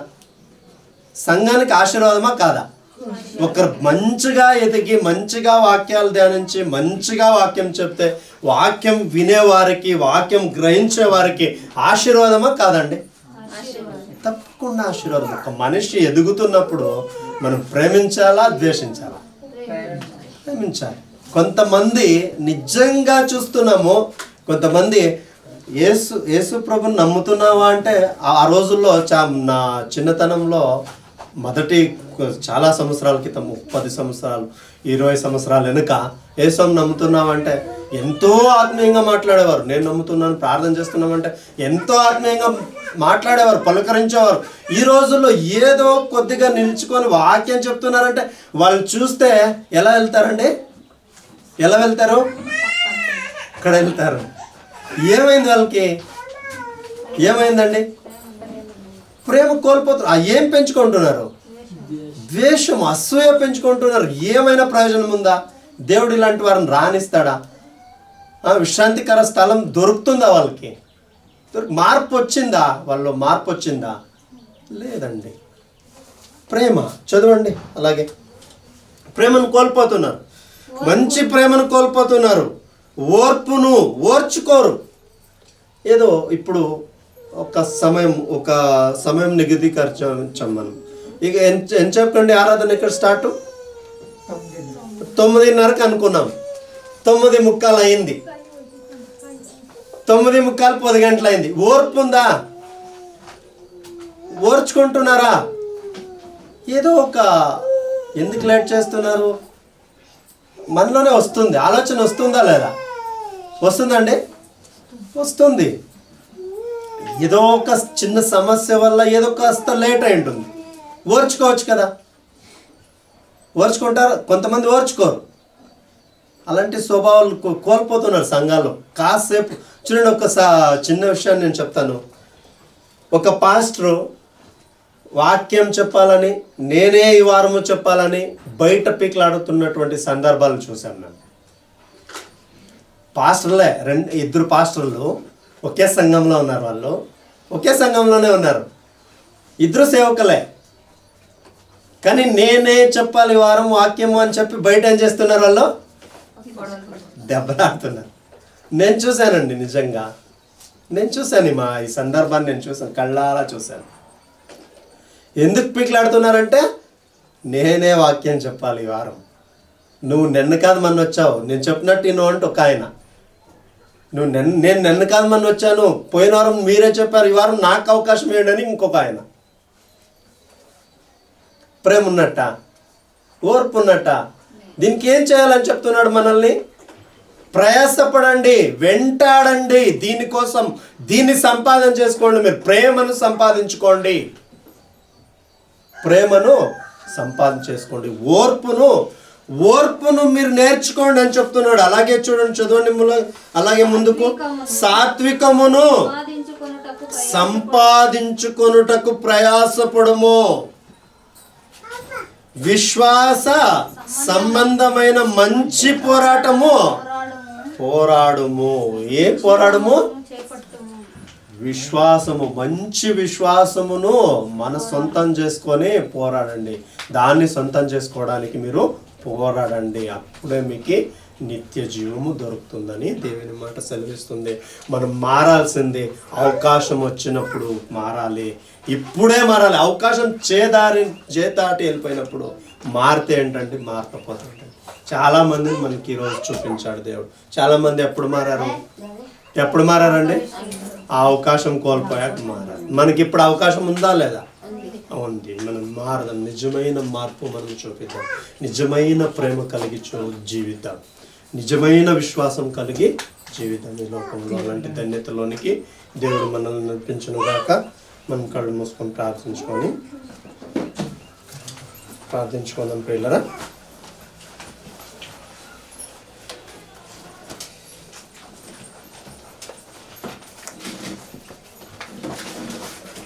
పరిశుద్ధుడు, మహాపరిశుద్ధుడు అయిన తండ్రి, నీ ఘనమైన మహోన్నతమైన సర్వోన్నతమైన కోటాను కోటి స్తోత్రములు వందనాలు. తండ్రి, ఎంతోమంది అవకాశం లేనప్పుడు మార్పు కలిగారు, కానీ ఏం ప్రయోజనం లేదని నీ గ్రంథంలో లిఖించబడిన మాటలను మేము ఇంతసేపు ధ్యానించాము. తండ్రి, ఇంకా లోతుల్లోనికి మమ్మల్ని నడిపించండి. మాకి అవకాశం ఉంది కనుక ఇప్పుడే మమ్మల్ని మారమని చెప్తున్నారు. మారి తండ్రి నూతనమైన జీవితాన్ని జీవించేవారుగా మమ్మల్ని అందరినీ మార్చండి, యథార్థవంతులుగా మార్చండి, ప్రేమ కలిగిన వారుగా జీవించేటట్టుగా సహాయం చేయండి తండ్రి. సహించేవారుగా తండ్రి, మంచి విశ్వాసం కొరకై ప్రయాసపడేవారుగా తండ్రి మమ్మల్ని నడిపించండి. మంచి విశ్వాసము కలిగి పరసంబంధమైనటువంటి విశ్వాసంతో మేము జీవించడానికి సహాయం చేయండి. ధనాపేక్ష కలిగిన వారుగా ఏ ఒక్కరు ఉండకుండా, ధనము శాశ్వతము కాదు తండ్రి, ధనము మాతో పాటు రాదు. మేము వెళ్ళినప్పుడు ధనాన్ని సంపాదించుకున్నా, మేము వెళ్ళినప్పుడు దాన్ని ఇక్కడే వదిలేసి వెళ్తాము కనుక దాని మీద దృష్టి ఉంచకండి అని చెప్పిన మాట తండ్రి మరొకసారి జ్ఞాపకం చేసుకుంటున్నాము. తండ్రి అయ్యా, ధనము కలిగిన వారు దాన్ని చూసి అహంభావముతో నడుచుకునేవారుగా మేము ఉండకుండా తండ్రి, గర్విష్ఠులు కాక, ధనమును చూసి గర్విష్ఠులు కాక ఈ లోకములో జీవించడానికి సహాయం చేయండి. దేనితో మేము జీవించాలో, దేనిని సంపాదన చేసుకోవడానికి మేము పరిగెత్తాలో, ఎప్పుడు మారు మనసు కలిగి జీవించాలో, ఎప్పుడు మారు మనసు కలిగిన అది వ్యర్థమవుతుందో అన్న మాటలు తండ్రి మాకు జ్ఞాపకం చేసి అందుని బట్టి మీ కృతజ్ఞతాస్తుతులు చెల్లిస్తున్నాము. దీని ద్వారా మేము నేర్చుకొని మా జీవితాల్లో తండ్రి మంచి ప్రవర్తన కలిగిన వారుగా, మంచి ప్రయాసం పడి తండ్రి మంచి విశ్వాసంతో నడవనట్లుగా మా అందరికీ సహాయం చేయమని ఈ లోకములో తండ్రి మంచి పాఠాల ద్వారా మమ్మల్ని నడిపిస్తున్నారు. అందుని బట్టి మీ కృతజ్ఞతాస్తుతులు చెల్లిస్తున్నాం తండ్రి. మరింత సత్యములోనికి సంఘాన్ని నడిపించడానికి తండ్రి నీ జ్ఞానమును మాకు దయచేయండి. మీ జ్ఞానము, వివేకము తండ్రి అయ్యా, వాక్యము పట్ల అవగాహన కలిగిన వారుగా మేము జీవించినట్లుగా మమ్మల్ని మరింతగా తీర్చిదిద్దమని, మమ్మల్ని సరిచేయమని, సంఘానికి వస్తున్న వారిని కూడా తండ్రి అయ్యా మీరే మాట్లాడుతూ, మీరే బలపరుస్తూ నిత్య రాజ్యములకు తండ్రి వారసులుగా నడిపించమని నీ పాదాలు పట్టుకొని బతిమాలుకొనుచున్నాం. వస్తున్న వారు ఏ ఒక్కరు కూడా శ్రద్ధగా వాక్యము తీసుకోక, శ్రద్ధ కలిగిన వారుగా తండ్రి వాక్యము విని గ్రహించి వాక్యంలో నిలబడేవారుగా ప్రతి ఒక్కరిని మార్చమని బతిమాలుకొనుచున్నాం. అమూల్యమైన సమయాన్ని మాకు ఇచ్చారు. అందుని బట్టి మీ కృతజ్ఞతాస్తుతులు చెల్లిస్తూ రాబోయే రోజుల్లో తండ్రి మంచి ప్రవర్తన కలిగిన వారుగా తండ్రి, మంచి విశ్వాసము కలిగిన వారుగా, తగిన కాలమందు మారు మనసు పొందిన వారుగా తండ్రి మేము నడవడానికి, నిలవడానికి, లోకంలో సాక్షులుగా తండ్రి నీ నామాన్ని మహిమపరిచేవారుగా సంఘములో మేము ప్రవర్తించడానికి, బయట ప్రవర్తించడానికి మీరే సహాయం చేసి మీ నామానికి మహిమ తెచ్చుకోమని యేసయ్యాని అతి పరిశుద్ధమైన నామమున ప్రార్థన సమర్పించుకొని వేడుకొని పొంది ఉన్నామని నమ్ముచున్నాం మా కన్న తండ్రి. ప్రభు పేరిట మరొకసారి మీ అందరికీ ఆరోగ్యకుంటూ వందనాలండి. Thank you. God bless you. Thank you.